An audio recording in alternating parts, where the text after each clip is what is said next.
And according to a nationwide survey by Kimpact Development Initiative, 57% of respondents were dissatisfied with the electoral process in the 2023 elections, while 94% emphasized the urgent need for constitutional and also legal reforms that improve the system.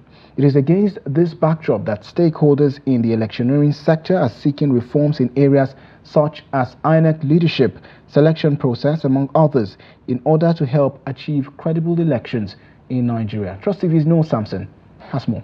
According to the stakeholders, the electoral reforms being recommended are focused on several critical aspects, including independence, neutrality, and efficiency of INEC, adjudication of election petitions, and the prosecution of electoral offences, qualifications for contesting elections, strengthening political party ideology, among others. There's need for a clear definition of the word continuous in Section 10 of the Electoral Act. Section 10 actually spoke about continuous voters registration, but what we've seen today is periodic voters registration, transmitting electoral result from all levels of collation. What we have now is just basically transmitting from the polling unit.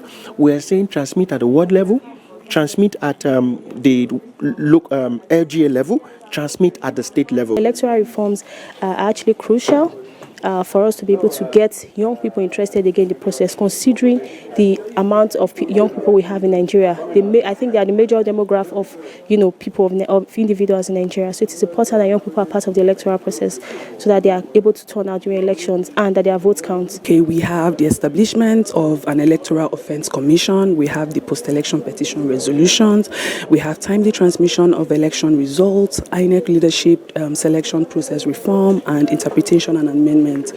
I mean, I feel like these things are very key because we just came back from the Edo gubernatorial election, and if only these things had already been implemented, it would have been a smooth process. Well, challenges of electoral reforms. You could say there are many reforms that different stakeholders over the years have seen as very important that somehow never really made it cross the line, in terms of being passed and enacted into law. So perhaps I would say that's like the major challenge. Electoral reforms, when fully institutionalized, prohibits the criminalization of politics, stops the misuse of government machinery, discourages money politics, and also enhances trust in the eyes of citizens towards electoral processes. These and many more are some of the reasons stakeholders are pushing for reforms in the nation's electoral space. Noel Samson, Trust TV News, Abuja.